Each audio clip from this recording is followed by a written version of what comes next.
And we're back on the SportsMax Zone. Time to talk some cricket. At stumps on day one of the second test between West Indies and Pakistan at Savannah Park in Kingston, Jamaica, Pakistan reached 212 for 4 of 74 overs. After losing the toss and being asked to bat first, Pakistan were immediately on the back foot, reeling at 2 for 3 before captain Babar Azam and Fawad Alam staged a recovery, adding 158 runs for the fourth wicket. Their partnership was only broken after Alam retired hurt on 76 due to cramps. Azam went shortly after for a well-played 75. Kemar Roach has so far taken 3 for 49, with the other wicket falling to the youngster Jaden Seals. Lance, honours even on the first day? Yeah, I would think the West Indies would be a little bit disappointed, having gotten the rocket start to the day's play, that they weren't in a better position here. 212 for 4, the Pakistan is responding. We saw at the start of play Alzari Joseph coming in place of Jamil Warwick, and Alzari none for 54 off 12 overs so far, so he hasn't got the returns that he would have liked. Seals 1 for 25, and Kemar Roach again showing himself as the senior man leading the way. 7 bowlers used by the West Indies today, because Nkrumah Bonner also got an over in. Chase, Mears, Jason Holder, Alzari Joseph, Seals and Roach, the men used when Captain Craig Brathwaite tried in the afternoon to dig in and get something to happen for the home team. But Pakistan are showing the sort of resilience that they can show when they are ready to play cricket, and certainly the way the play has ended for day one here at 212 for 4, not the kind of score that the West Indies would have expected, having seen the start that they had.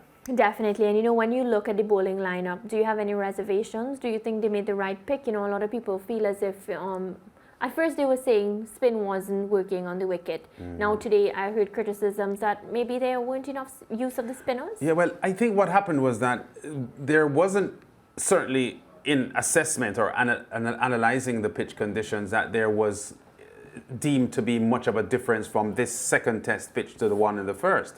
And if they went by what happened in the first test, then it seemed obviously that they would go for more emphasis on pace, because the spinners, even from the Pakistan end, didn't have any success at all. None of the wickets that fell in the first test fell to spinners. Pakistan made one change. They changed a spinner for a spinner. So whereas the West Indies went for a pacer to replace a spinner, Pakistan replaced a spinner with a spinner. So they have still kept their spin focus to some extent.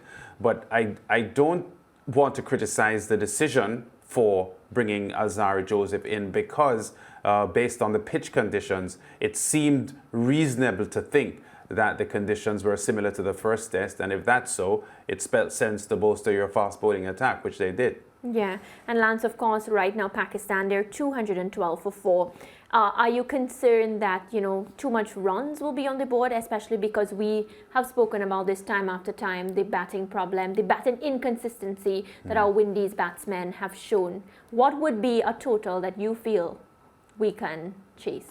Well, from a West Indies perspective, you wouldn't want Pakistan to score more than 300 runs in their first 300, innings. I would say 250. Well, I don't know where the wickets are coming from. Yeah, but they're 212 for 4 at the moment. I know. So to ask the West Indies to bowl them out for 250, not that it can't happen, because cricket is cricket and it can be unpredictable, but if they are 212 for 4 at the moment, it would be overly optimistic in my opinion to look at a 250 total.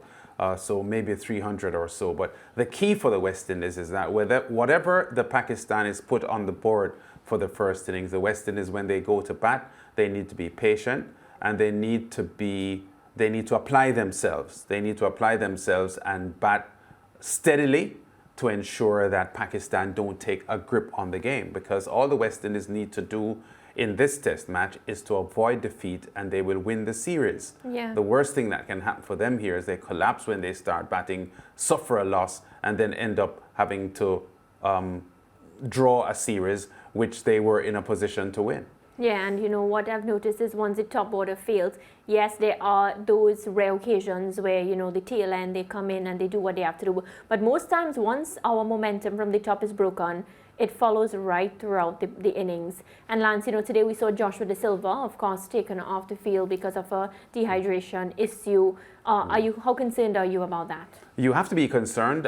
He had cramps, and I think he just needs to hydrate himself, and hopefully that problem will go away, because his introduction into international cricket had been fairly encouraging, and he can bat. And the West Indies will need the batsmen to perform in this test match, because the Pakistanis appear as if they're going to put a solid first innings score on the board. There are some West Indies batsmen who need to get back to some form. Mears and Bonner, who had a huge entry, well, in Bonner's case, re-entry into international cricket, have lost their form suddenly, and there is a lot of hope and expectation that they will get some runs on the board here, and to support the captain, Craig Brathwaite, who, along with Jermaine Blackwood, were the heaviest scorers in the first test. Definitely. Well, the Pakistanis, they're 212 for 4 at the close of play of day 1 of the second test. Of course, Windies will need to do some damage with the ball when they get ready tomorrow for the second day.